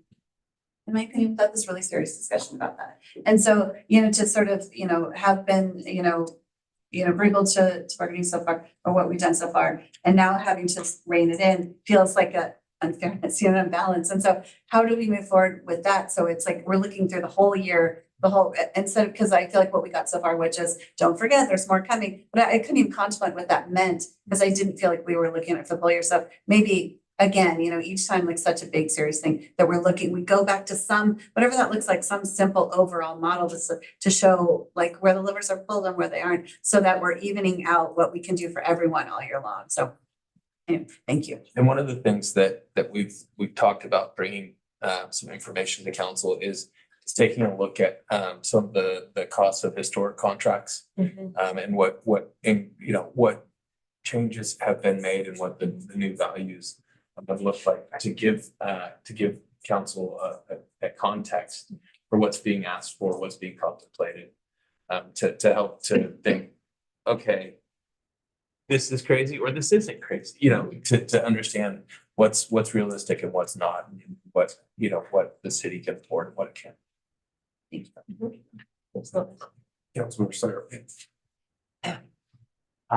Is there an option to include potential to put some ARPA funds towards replenishing part of the general fund? And I know there's projects that we're talking about, but there's also some leftover funding if we don't appropriate it, that can go back. Is that correct? Correct. So there are spending requirements or obligation requirements with the ARPA funds. You have to obligate all of your ARPA funds by December of 2024, so within a few months from now, and then expend by 2026 of December.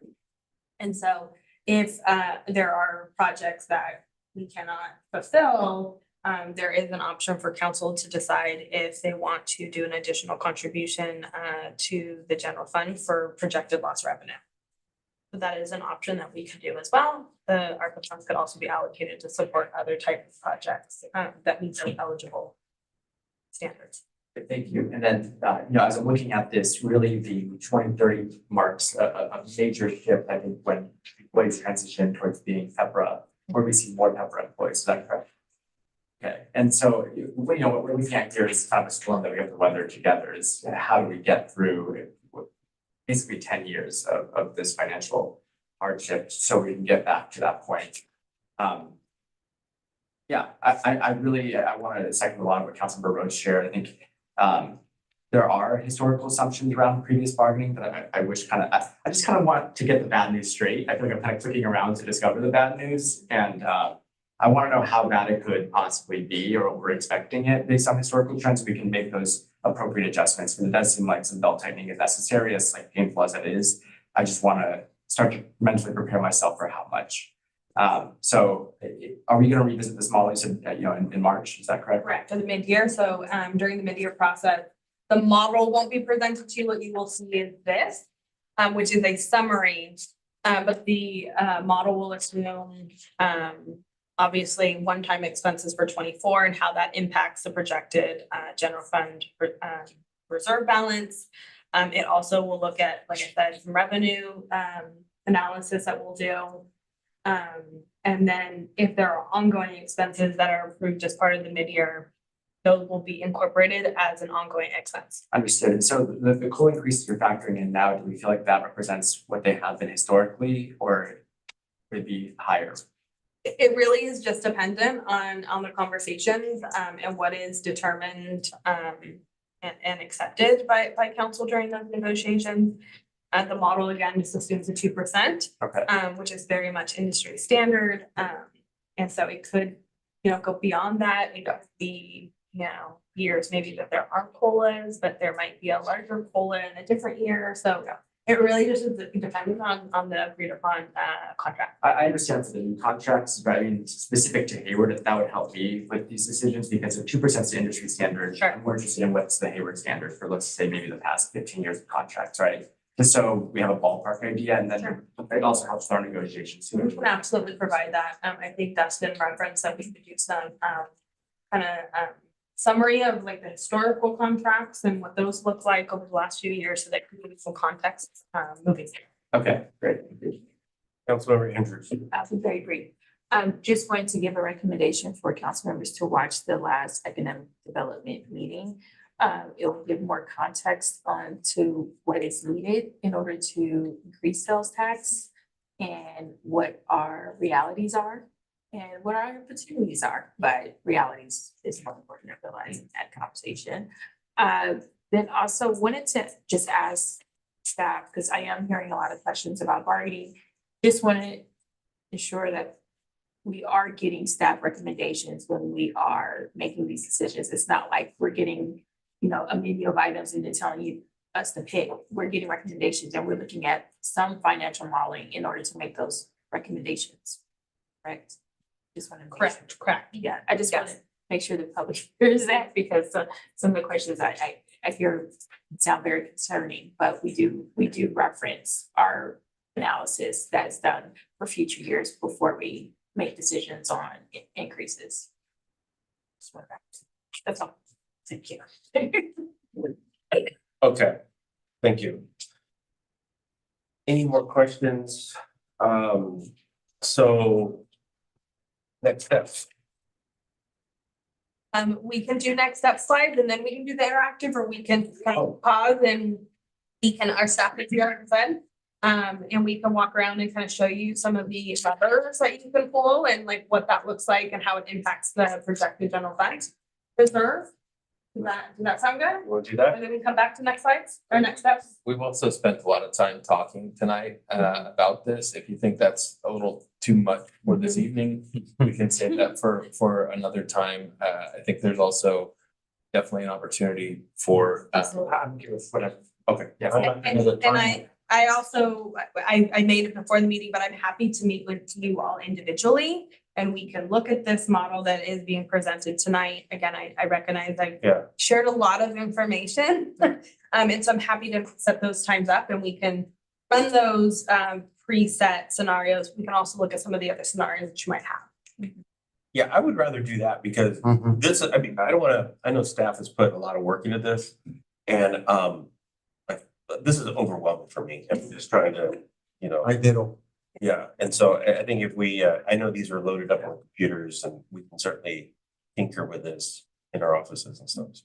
And just those laptops will actually come back to us. Okay. So if you want to have an opportunity to look at the model, I would recommend that we set up some time. Yeah, exactly. Yeah. And we can And just two quick requests. One is like at the top, it says it's intended for sole and exclusive use of the city of Hayward. Could you check in to see if we're able to pull the version of our own, just as long as it's on our city computers or our city emails? And the second request is there's been some, we want historical information, maybe a row for what amount of ARPA dollars we can add up to, just maybe some of the comments tonight, if it's possible. Oh, sorry. If it's possible, we incorporate some of the feedback into this model so that when we do these one-on-ones, it's based on some of the information we've been seeking to help inform us. Thank you. You can absolutely. Perfect. Okay, so, yes.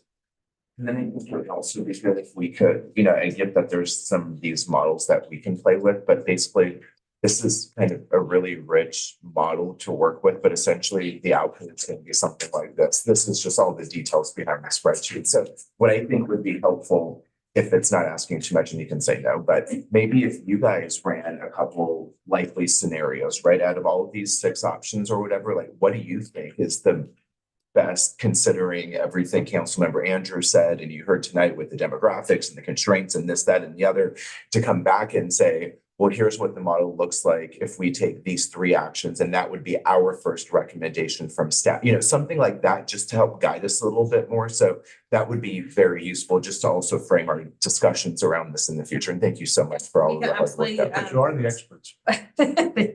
We could absolutely do like a 5-year look and we can build in what those scenarios, like if you pulled this lever, this is the change. So you can have it kind of in a sheet.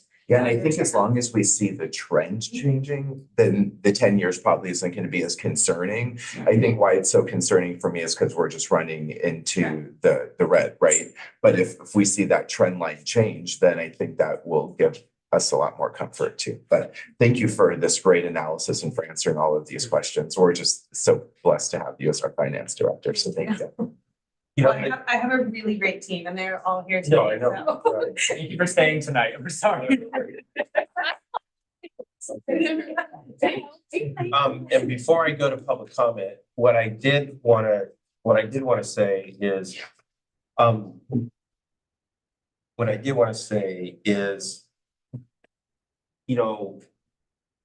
was I gonna say? What I did want to say is, we don't know what's going to happen in November regarding the national political scene. And, part of what, part of what we did not expect, and it really impacted us a great deal, was, the pandemic, right? And I think leading up to the pandemic, I think we have done historically, I think we've done some really interesting things up here where we were able to weather the pandemic, at least financially. And I guess, maybe this is sort of a call to all of us, in the event that we have a repeat of 2020, I would suggest that all of us up here start thinking about reserve, because reserve is what got us through the pandemic. But also, just being mindful of that. And I know, there's the TOT and there's some of these other things, but I think, we just need to be cautious of what lever we do pull.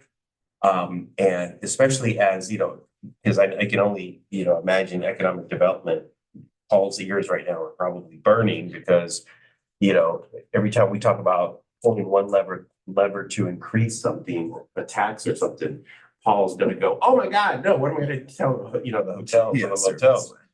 So anyways, I guess what I'm trying to say here is, as we look ahead, particularly as this national political scene, I hope that we be mindful of really making sure our reserve, we hit that 20% target. We have hit that 20% target. That has been a policy that we put in place. We've honored it. And, and that's weathered us through some serious storms. That's the first thing. The second thing I want to just close out and comment on saying is that, part of our fiscal solvency over the years, and I know this is shocking to a lot of folks, and I know Julie is, or Councilmember Roach is over there, oh, yeah, you're having a heart attack. But bad news is better. No, I know. But I guess what what I also want to add, and I would be remiss if we did not say this, is that we are in the good shape that we are in today. And we have gotten to a good shape even historically over the last several years, ever since I've been up here, and I know Councilor Zermenio, since he's been up here, is that we have been relatively in a good place financially because of our labor groups. Our labor groups have always stepped up and have made tough decisions and have, foregone raises, have contributed more to healthcare, have contributed more to pensions, have helped us and enabled us to get to paying our ARC. I mean, there's things that we've been doing over the years that we were able to do, that we've been able to do because of our labor groups. And so I just, we have these conversations every year. We go through this process every year. And so I just wanted to say, it goes without saying. And I know Dustin, 2017, those were some tough years. But nonetheless, we've been able to get to where we're at because of concessions. And I'm not saying that we're going to ask for those same concessions in the future. I'm just saying that, we're here and we've been able to weather a lot of storms because of the contributions that have been made over the years. And so anyway, part of that too is because of our great budget and finance department. So, okay. With that said, any more from? I mean, I have that next slide. Okay. Everyone has a copy of it. It's just essentially highlighting some dates that are coming up. So in March of 2024, the mid-year review will be presented to council with the updated model. And then in March or April, we are trying to bring an economist here to provide a presentation to council to speak to both what we're seeing at the state level, a local level, maybe even specifically to Hayward. And so it's pending availability, but that's a presentation that we're hoping to bring to council to kind of provide some information to you on what we're seeing in the economy. And then in May of 2024, we will have our famous Saturday budget work session, our marathon work session for the fiscal year 2025 budget. And is that when we'll decide if we want to increase the TOT and when do we make the decisions for that? No. We could bring that as a separate item.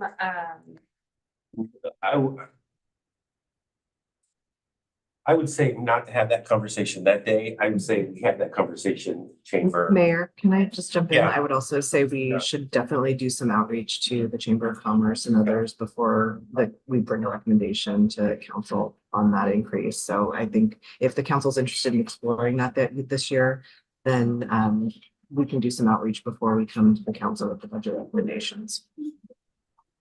Yeah, and what I was gonna say is, I think that's a discussion we have on the dais. The day of. Yeah. Oh, and just to follow the comment, I know that our investment portfolio brings in about $1 million. Is it in dividends annually now with the size of it? And I was just wondering, are you thinking of any creative ways maybe to help soften this, at least for this period of 10 years? Using some of the dividends or? For our investment. So for our investment pops, we have two separate portfolios. We have one that came to recently. We have never withdrawn from that and cash from that. It is just a investment. And so any returns we receive, we reinvest. I understand that we do. I guess just in terms of getting creative to help soften what we're about to experience, is like that something that's completely off the table, or is that an option that we have available to us? It is a policy decision that council can make. Yeah. Historically, it's not something that has been ever done or supported or directed by council. Obviously, it's more of a benefit to the city that when we do receive those returns, that we are then again reinvesting so that we can continue to build in on our portfolio. Yeah, understood. Okay, just wanted to understand what leverage we have available to us. Thank you. Okay. And a small point of clarification, the city doesn't invest in stocks. So dividends, not necessarily part of the conversation. A lot of what we invest in are either corporate notes or bonds or that. Yeah. So we're getting interest payments based on that. Yeah. Thank you for the clarification. I meant the interest payments. Yep. I just wanted to add, thank you to Nicole and her team for all that they've done, and Dustin, pinch hitting as the former finance director. I think what you want in a financial team is someone that's going to be very conservative. But I think I just wanted to point out, what Nicole said, these are policy decisions. And part of the reason why we wanted to expose you to this model is so that you have better information about how you want to inform those policy decisions, and creativity, tighter modeling, all of those things are being taken into consideration. Yeah, this is great. Thank you. And Mayor, yes. my apologies. Would you like to open public comment? Oh, that's right. So, that is part of the process.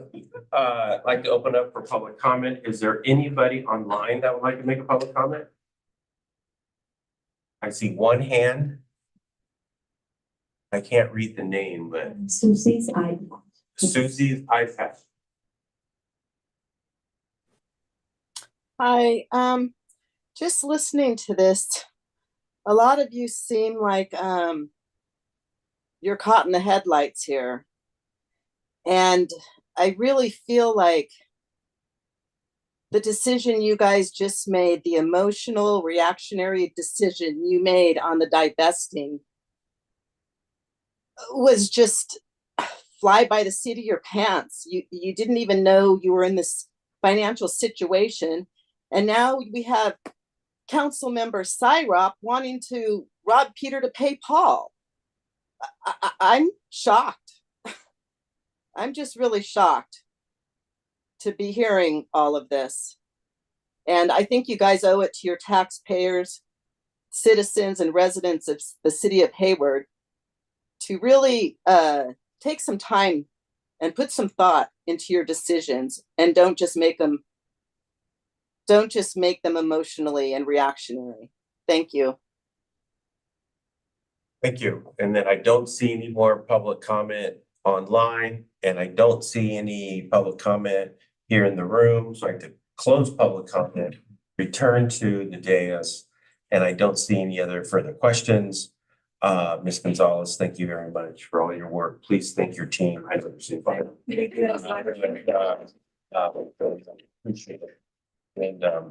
And good. All right. So we will conclude this item, move on to council reports and announcements.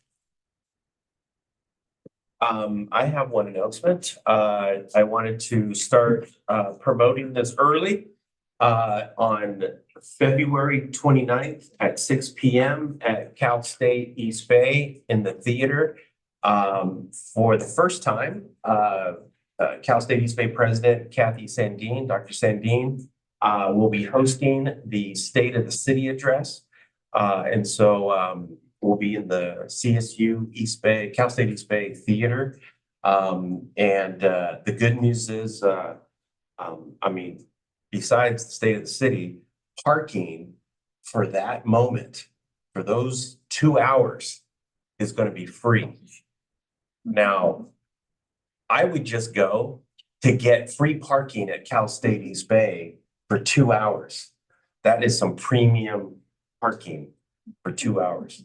But anyways, February 29th, 6 p.m. at Cal State East Bay in the theater. Councilmember Cyrus.